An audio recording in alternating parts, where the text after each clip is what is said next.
I'm just not into like killing hoes with kindness or no shit like that. Bitch, I'll kill you for real. At 2:26 a.m. on June 11th, 2024, the machines keeping 26-year-old Channing Nicole Larry alive were turned off forever. In that sterile Dallas hospital room, a rising star known to the world as enchanting took her final breath, becoming another devastating statistic in America's opioid crisis. How many of us have watched someone we love battle demons they couldn't defeat? How many families have sat in hospital waiting rooms, praying for a miracle that never came? If you've ever felt helpless watching addiction tear through your family, this story will cut deep. Has your community lost promising young people to prescription drugs? Do you know someone who tried to get clean on their own, only to discover that the cure was deadlier than the disease? This is the harsh reality we're facing in America today. Every 11 minutes, someone dies from an overdose in this country. But when that someone is a 26-year-old rapper with millions of streams, a Fashion Nova ambassadorship, and a future that seemed limitless just days before, we're forced to confront an uncomfortable truth. Success, fame, and money cannot shield you from the silent epidemic that's claiming an entire generation of artists. Enchanting's story isn't just another celebrity overdose. It's a journey that began in the fairy tale town of Hanau, Germany, birthplace of the Brothers Grimm, and ended in a Dallas intensive care unit. From military bases in Europe to the trap houses of Texas, from church choirs to 1017 records, from jail cells to sold-out venues. This is the story of a young woman who fought her way out of every corner life backed her into, only to lose the final battle against the very substances she was desperately trying to escape. But here's what makes this case different. Enchanting didn't die from a reckless overdose. She died trying to get clean. She died because she wanted to live. If this story resonates with you, if you've lost someone to addiction, if you've struggled yourself, or if you believe these stories need to be told, hit that like button right now. Because Channing Nicole Larry's story is more than a tragedy. It's a warning we can't afford to ignore. This is her story. This is our reality. And this is why it matters. October 9th, 1997. In the cobblestone streets of Hanau, Germany, a baby girl named Channing Nicole Larry entered the world in what seemed like the perfect setting for a storybook beginning. Hanau, the very town where Jacob and Wilhelm Grimm penned their legendary fairy tales centuries before. The Brothers Grimm Museum still stands there today, a testament to stories of transformation, magic, and dreams coming true. But this wasn't a fairy tale. This was military life. Channing's father served in the U.S. Army, stationed at one of the American bases that dotted the German landscape during the late 1990s. For military families, Germany wasn't about picturesque castles and folklore. It was about duty, deployment, and the constant reality that home was wherever the army sent you next. While other babies were born in familiar hospitals surrounded by generations of family, Channing came into this world as an American citizen on foreign soil, her first breath taken in a language she wouldn't speak. Have you ever been the new kid in town? Have you ever had to rebuild your entire life because circumstances beyond your control forced you to start over? For military families, this isn't a one-time experience. It's a way of life. And for the Larry family, Germany was just the beginning. Within months of Channing's birth, the family received new orders. Pack up, move out, next destination, Fort Worth, Texas. From the orderly, centuries-old European city of Hanau to the sprawling, rapidly growing metropolis of North Texas, the contrast couldn't have been more dramatic. Fort Worth in 1998 was a city caught between its Wild West past and its modern urban future. While Hanau boasted medieval architecture and centuries of established culture, Fort Worth was raw, evolving, and unapologetically American. The suburbs where military families like the Larrys settled were filled with cookie-cutter houses, strip malls, and the promise of stability that had eluded them overseas. But stability for military families is always temporary. By the time Channing was forming her earliest memories, the family had relocated again, this time to Atlanta, Georgia. 3 states, 2 countries, multiple schools, and new friends left behind with each move. For most children, this constant upheaval would be devastating. For Channing, it became the foundation of an adaptability that would serve her throughout her life. In Atlanta's vibrant hip-hop scene, young Channing discovered something that transcended geography: music. The city pulsed with rhythm, with artists like Outkast and Ludacris dominating the airwaves. But even as she absorbed Atlanta's musical influence, Texas remained her true north. She would later call herself Big Chant, in homage to her Fort Worth roots, never forgetting where she learned to navigate life's complexities. This is the paradox of the American dream for military families. You serve your country, you sacrifice stability for duty, and you raise children who call multiple places home, yet belong fully to none. Channing's parents provided for their family through service, but that service came with a price. A childhood of constant adaptation, of learning to find yourself in unfamiliar surroundings, of building resilience not by choice, but by necessity.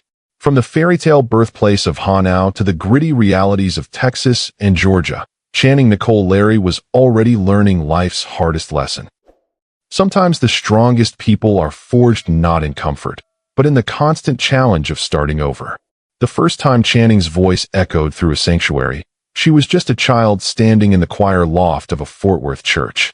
Gospel music has a way of reaching into young souls, teaching them that their voice matters, that they have something worth sharing with the world. For Channing, those Sunday mornings weren't just about worship.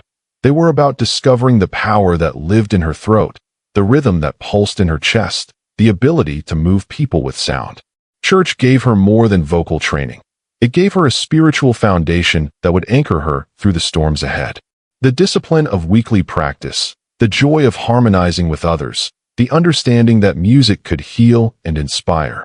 These lessons became part of her DNA. But as she grew older, the world outside those church walls called to her with a different kind of rhythm. High school brought out Channing's natural charisma. As a cheerleader, she commanded attention, her energy infectious as she led crowds in unified chants. The same voice that had lifted hymns on Sunday mornings now rallied students at Friday night football games.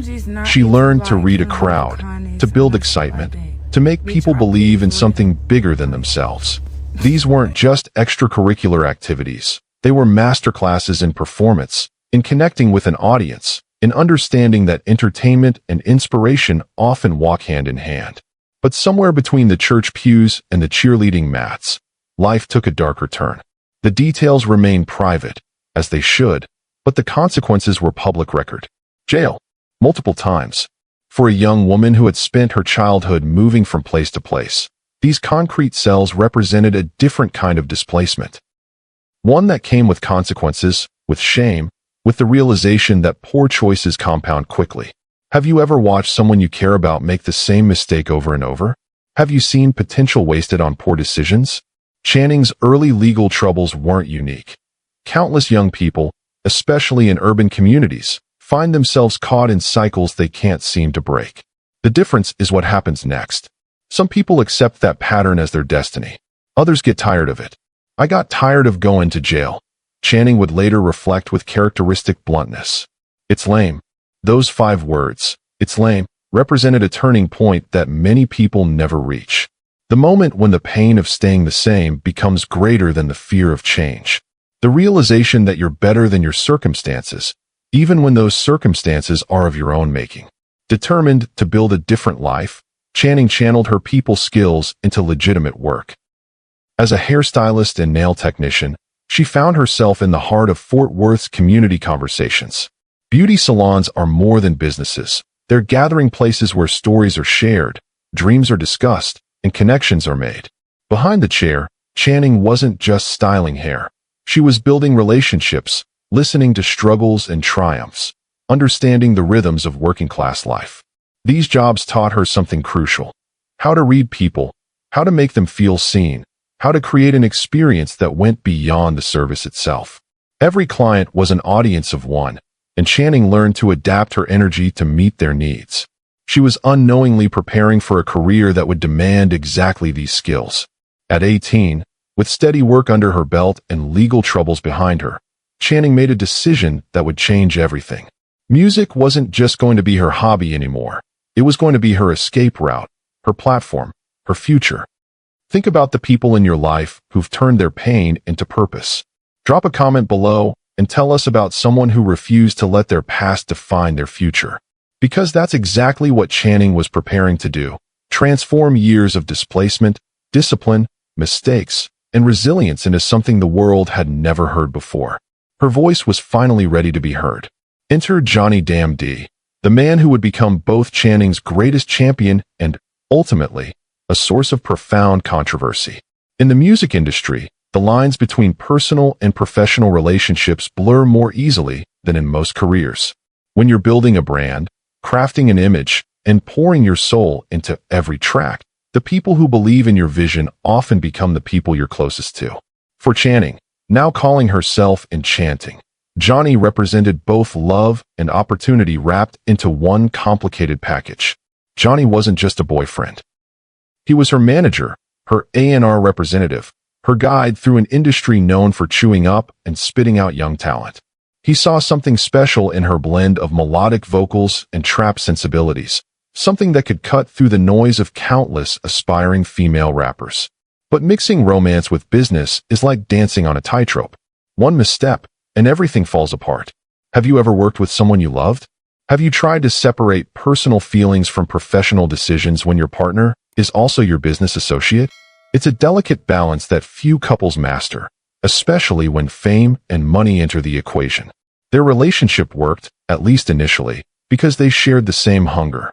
Enchanting needed someone who understood both her artistic vision and the practical demands of breaking into hip-hop. Johnny needed an artist whose talent matched his ambition. Together, they started building something neither could have achieved alone. The breakthrough came in 2019 with a feature on Bugatti Casino's track, Monday. It wasn't a solo debut, but it was a statement. Enchanting's voice cut through the production like silk wrapped around steel, melodic enough to stick in your head, tough enough to demand respect. The track showcased what she would later call trap-in blues, a sound that honored both her church choir roots and her street credibility. But one feature doesn't make a career. What happened next would change everything. Gucci Mane, the trap king himself, heard Monday and recognized something rare. In an industry where most successful female rappers adopt aggressive personas or hyper-sexualized images, Enchanting offered something different. Authenticity wrapped in vulnerability, strength tempered with emotion. When Gucci offered her a deal with 1017 Records in 2020, it wasn't just a contract. It was validation from one of hip-hop's most respected voices. The 1017 signing represented everything Enchanting had worked towards since that moment in jail, when she decided she was tired of going to jail. From church choirs to county lockup to one of rap's most prestigious labels. That's the kind of transformation that only happens in America, and only for people willing to bet everything on their dreams. Her debut mixtape, No Love, dropped that same year, establishing her as more than just another 1017 signee. The project explored heartbreak, ambition, and survival with a rawness that connected immediately with listeners who had lived similar struggles. This wasn't manufactured drama. This was real pain transformed into art. But it was 2022's Track and Field, featuring Cal3 that truly announced Enchanting as a force to be reckoned with. The track exploded across social media, eventually racking up over 6 million YouTube views. Collaborations followed with Big Scar, Ian Dior, and Fujiano, each one cementing her reputation as an artist who could adapt her sound without losing her identity. Success, however, brought new pressures. The same industry that had embraced her now demanded constant output, constant promotion, constant availability. Tour schedules, studio sessions, interviews, photo shoots, the pace was relentless. And through it all, Johnny remained both her anchor and her manager, their personal relationship now inextricably tied to business decisions worth hundreds of thousands of dollars. When Enchanting landed a Fashion Nova ambassadorship, it marked another milestone, recognition that she had transcended music to become a brand unto herself. But brands require maintenance, and maintenance requires sacrifices. How many family dinners did she miss? How many quiet moments were interrupted by business calls? How many times did she and Johnny have to choose between what was good for their relationship and what was good for their careers? By 2023, the strain was showing. When Enchanting made the decision to leave 1017 Records and pursue independence, it wasn't just about artistic freedom. It was about reclaiming control over a life that had become increasingly complicated by the intersection of love and ambition. If you've ever had to choose between love and career advancement, hit that share button. Because what happened next would test both Enchanting's resilience and her relationship with Johnny in ways neither of them anticipated. By 2023, Enchanting had everything she dreamed of during those dark nights in Fort Worth jail cells. Her music was streaming in the millions. Her Fashion Nova partnership had her face plastered across social media, and industry veterans were calling her phone personally to request collaborations. The girl who once styled hair for $20 was now commanding five-figure appearance fees. Success, by every measurable standard, had arrived. But here's what they don't tell you about achieving your dreams. Sometimes the destination looks nothing like the journey you imagined. The Fashion Nova ambassadorship represented more than just money. It was validation that Enchanting had transcended music to become a cultural influencer. Young women across the country were copying her style, her attitude, her confidence. Brand partnerships with major companies don't happen by accident. They require maintaining an image, meeting deadlines, and being on whenever the cameras are rolling. What had started as artistic expression was now a business requiring constant content creation. Love Scarred, her 2023 deluxe album, showcased an artist at her creative peak. Tracks like Tell Me Why, featuring Leighton Green, demonstrated her evolution from the raw talent who first caught Gucci Mane's attention to a sophisticated artist capable of complex emotional storytelling. The album's title proved prophetic. Love had indeed left scars, both personally and professionally. But behind the Instagram posts and studio sessions, cracks were beginning to show. The decision to leave 1017 Records wasn't just about artistic independence. It was about escaping a machine that demanded more than she felt capable of giving. Independence meant freedom, but it also meant isolation. No longer did she have Gucci Mane's team handling the business details. Now every decision, every contract, every career move fell on her shoulders. The hip-hop industry has a particular way of consuming young female artists. The expectation isn't just musical talent. It's sex appeal, social media presence, controversy, and constant availability. For every successful female rapper, there are dozens who couldn't handle the pressure of being simultaneously an artist, a brand, a role model, and a business entity.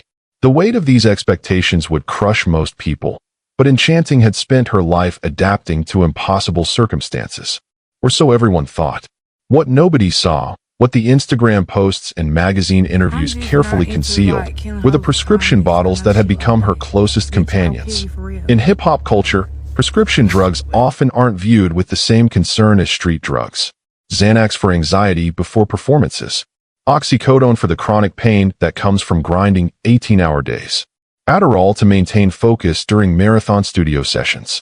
These weren't recreational choices. They were professional necessities in an industry that demands superhuman endurance. The isolation of success made everything worse. When you're the breadwinner for your team, when your mood affects everyone's livelihood, when your problems become other people's problems, where do you turn for help? Fame creates a unique form of loneliness, surrounded by people who need you to succeed, but are unable to show weakness to anyone whose paycheck depends on your strength. Enchanting's relationship with Johnny became increasingly strained under these pressures. How do you maintain intimacy when your private conversations might affect business decisions? How do you seek emotional support from someone whose financial future depends on your continued productivity? The line between personal and professional had blurred so completely that neither of them knew how to separate their roles anymore. The prescription drugs that had started as solutions became problems of their own. Xanax, designed for short-term anxiety relief, becomes physically addictive when used regularly. Oxycodone, prescribed for legitimate pain, hijacks the brain's reward system with deadly efficiency. What begins as a medical necessity transforms into physical dependence so gradually that many people don't realize what's happening until withdrawal symptoms make stopping impossible. This is the cruel paradox of the prescription drug epidemic. The same substances that enable people to function in high-pressure situations eventually make normal functioning impossible without them. Enchanting wasn't getting high. She was trying to feel normal in abnormal circumstances. But normal, in the pharmaceutical sense, had shifted so gradually that she no longer remembered what genuine equilibrium felt like. The industry that had celebrated her resilience now demanded she maintain that image while battling demons that would have destroyed most people years earlier. Every interview required her to be on. Every performance demanded energy she no longer possessed naturally. Every public appearance meant hiding withdrawal symptoms, mood swings, and the growing realization that the substances meant to help her were slowly killing her. By late 2023, those closest to enchanting could see the warning signs. Weight loss, erratic behavior, missed appointments. The same woman who had never missed a church choir practice as a child was now struggling to meet basic commitments. The discipline that had carried her from jail cells to record deals was crumbling under the weight of physical dependence. Success without support systems becomes its own prison, and Enchanting was discovering that all the money, fame, and recognition in the world couldn't unlock the pharmaceutical cage she'd unknowingly built around herself. The very substances that had enabled her to handle success were now making success meaningless. What happened next would test everything she thought she knew about strength, recovery, and the price of trying to save yourself. The decision to get clean wasn't made in a treatment facility or a doctor's office. It wasn't part of a carefully planned intervention or a structured program. In late May 2024, Enchanting made the choice that thousands of people make every day across America. She was going to quit cold turkey. Cold turkey. The phrase sounds simple, almost casual. But when you're physically dependent on benzodiazepines like Xanax and opioids like oxycodone, stopping abruptly isn't just difficult, it can be deadly. Benzodiazepine withdrawal can cause seizures, cardiac arrhythmias, and severe psychological distress. Opioid withdrawal, while rarely fatal on its own, can cause dehydration, extreme anxiety, and depression so severe that suicide becomes a genuine risk. Medical professionals never recommend unsupervised withdrawal from these substances. The standard protocol involves gradual tapering under medical supervision, often in residential treatment facilities equipped to handle emergencies. But Enchanting wasn't thinking like a medical professional. She was thinking like someone who had fought her way out of every difficult situation life had thrown at her. If willpower could get her out of jail, off the streets, and into the recording studio, surely willpower could get her off pills. She was wrong. Johnny Damn D watched the woman he loved slip into a medical crisis that neither of them fully understood. In his later interviews, he would describe symptoms that medical professionals recognize as severe withdrawal, confusion, agitation, rapid heartbeat, difficulty breathing, and periods of unconsciousness. What looked like determination to get clean was actually her body shutting down from the shock of sudden chemical deprivation. June 6, 2024. Desperate and terrified, Johnny went live on Facebook, his voice breaking as he asked followers to pray for Enchanting. "She's fighting," he told the camera, though the details of what she was fighting remained unclear to viewers. The live stream lasted only minutes, but it captured something heartbreaking. A man watching someone he loved battle an invisible enemy he didn't know how to fight. For 4 days, Enchanting's condition deteriorated. The same physical resilience that had carried her through a transient childhood, legal troubles, and industry pressures was now working against her. Her body was strong enough to survive the initial withdrawal symptoms, creating a false sense that she could power through. But benzodiazepine and opioid withdrawal don't follow the rules of normal recovery. The symptoms worsen before they improve, and the worst complications often occur days after stopping. Monday, June 10, 2024. The crisis reached its peak. Enchanting's heart, stressed beyond its limits by days of chemical chaos, began to fail. The combination of withdrawal-induced stress, dehydration, and the toxic effects of the substances still in her system created a perfect storm of cardiac complications. The woman who had planned to save herself was now dying from the attempt. Emergency responders rushed her to Baylor University Medical Center in Dallas, one of the region's premier medical facilities. In the emergency room, doctors faced a situation they see too often. A young person whose heart was failing not from a traditional overdose, but from the body's reaction to withdrawal from legally prescribed medications. The medical team at Baylor worked frantically to stabilize her condition. Advanced life support, cardiac monitoring, medications to support her failing heart, Everything modern medicine could offer was deployed to I'm save just not Enchanting's into, life. like, killing hoes But the with damage was kindness or no extensive. shit like that. Her heart had been Bitch, I'll without kill you adequate for real. oxygen for too long. Her brain, deprived of proper circulation during the crisis, showed signs of severe injury. By evening, the devastating truth became clear. Enchanting was brain dead. But here's where the story becomes even more heartbreaking. In the age of social media, rumors spread faster than facts. As word of her hospitalization leaked, false reports of her death began circulating online. Her sister, KJ, found herself fighting a different kind of battle, correcting misinformation while sitting in a hospital room where her sister lay connected to machines. She's still fighting. KJ posted on social media, debunking premature death reports. Don't believe everything you read.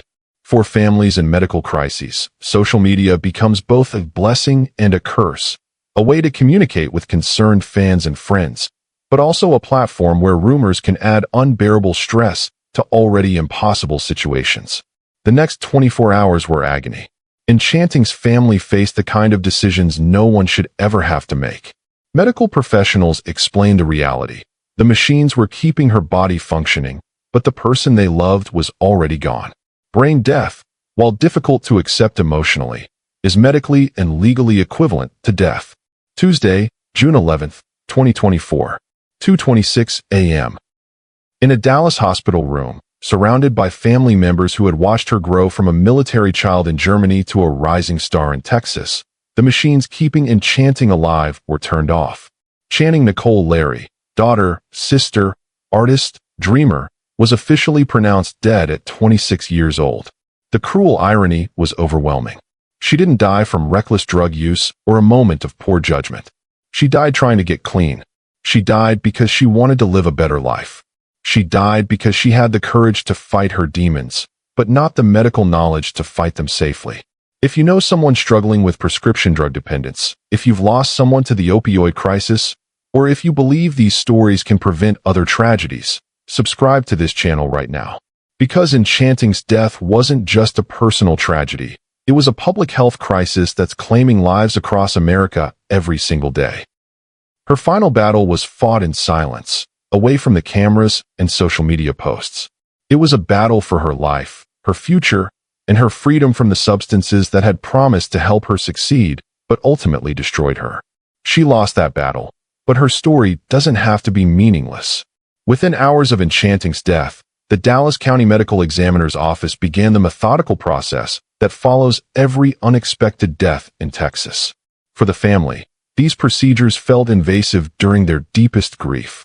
For the public, they represented the only path to understanding what had actually happened to the young artist. The toxicology results, released weeks later, confirmed what medical professionals at Baylor had suspected. Enchanting died from the toxic effects of oxycodone and benzodiazepines. The medical examiner ruled her death accidental, a crucial distinction that cleared the air of any criminal suspicion but opened a more complex conversation about prescription drug dangers. These weren't street drugs. These were medications that millions of Americans take legally every day. Oxycodone is a powerful opioid prescribed for pain management. Benzodiazepines like Xanax, prescribed for anxiety disorders that plague many performers. The toxicology report revealed therapeutic levels of both substances, concentrations consistent with prescribed use, not recreational abuse. But when combined, especially during withdrawal attempts, even therapeutic levels can be lethal.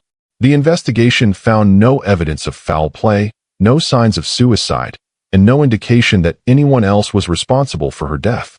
This was a medical tragedy, not a criminal case. Yet for some fans and online commentators, the official findings weren't enough. Social media exploded with speculation about Johnny Damned's role in her final days. Some questioned his motives, his decisions, his emotional Facebook live streams. Others pointed to the timing of his public statements, suggesting ulterior motives. The grieving boyfriend found himself defending not just his actions, but his love for the woman whose death he was also mourning. The family's response was swift and decisive. They issued a cease and desist letter to Johnny, accusing him of exploiting Enchanting's memory for personal gain. The legal action highlighted a painful reality. When public figures die, their personal relationships become public property, dissected by strangers who never knew the people involved. But here's what the conspiracy theories missed. Enchanting's death fit a pattern that medical professionals see regularly across America. Young people, often successful and ambitious, become dependent on prescription medications while managing high-stress careers. The withdrawal attempts that turn deadly are not because of malicious intent, but because of medical ignorance about the dangers of stopping these substances without professional supervision. The hip-hop industry's response was immediate and heartfelt. Gucci Mane, who had discovered her talent and nurtured her early career, posted a tribute calling her a true star. Lil CJ Casino, her frequent collaborator, shared memories of studio sessions and late-night conversations about their dreams. These weren't performative posts. They were genuine expressions of grief from an industry that had lost someone with unlimited potential. More importantly, several artists began speaking publicly about their own struggles with prescription drugs. The conversation that Enchanting's death sparked wasn't about blame or conspiracy. It was about a systemic problem that the music industry had been ignoring for too long. The investigation revealed uncomfortable truths about prescription drug culture, about the isolation of fame, and about the gaps in our healthcare system that leave people attempting dangerous medical procedures on their own. Enchanting's death wasn't mysterious. It was predictable, preventable, and tragically common. The real tragedy wasn't that she died under suspicious circumstances. The real tragedy was that she died from trying to save herself in a country where proper medical support for addiction should have been accessible to someone with her resources and recognition. Today, Enchanting's music continues to stream across platforms, her voice reaching new listeners who discover her story after learning about her tragedy. Track and Field still garners thousands of plays daily. Her Fashion Nova campaigns continue to inspire young women who see themselves in her confidence and authenticity. Death didn't diminish her artistry. It froze it in time, preserving a talent that was still evolving when it was cut short. But numbers and streaming statistics can't capture the real impact of her legacy. Across social media, young female artists share how Enchanting's music helped them navigate their own struggles with identity, ambition, and survival. Her blend of vulnerability and strength created a template for authentic expression in a genre that often demands performative toughness from women. The conversations sparked by her death have begun changing how the music industry approaches mental health and substance dependence. Record labels are implementing support systems that previous generations of artists never had access to. Some management companies now require medical oversight for artists dealing with prescription medications. These changes won't bring Enchanting back, but they might prevent other families from experiencing similar losses. Her family's message has remained consistent. Remember the music, not the tragedy. Remember the young woman who turned childhood displacement into artistic adaptability. Remember the performer who could command a crowd's attention with the same voice that once lifted hymns in Fort Worth churches. Remember the artist who proved that authenticity could coexist with commercial success. From the fairy tale birthplace of Hanau to the harsh reality of a Dallas hospital room, Enchanting's story contains every element of the American experience: immigration, military service, economic struggle, artistic ambition, commercial success, and personal demons. Her life was a microcosm of the challenges facing an entire generation raised on social media, prescription medications, and the promise that talent alone could overcome any obstacle. What her story teaches us about fame is unsettling. Success without support systems becomes isolation. What it teaches us about pressure is heartbreaking. The expectations we place on young artists often exceed their capacity to cope. What it teaches us about human vulnerability is humbling. Strength has limits, and even the most resilient people need help. But perhaps the most important lesson is about how we can honor the lost. We honor them not by creating conspiracies about their deaths, but by learning from their struggles. We honor them by supporting the living who face similar challenges. We honor them by demanding better from the industries and systems that failed them. Enchanting deserved better. Every young person battling prescription drug dependence deserves better. Every artist struggling with the pressure of fame deserves better. Drop a comment below and tell us what you learned from Enchanting's story. Share this video with someone who needs to hear it. Because the best way to prevent future tragedies is to ensure these stories don't die with the people who live them. Her voice may be silent, but her message should echo forever.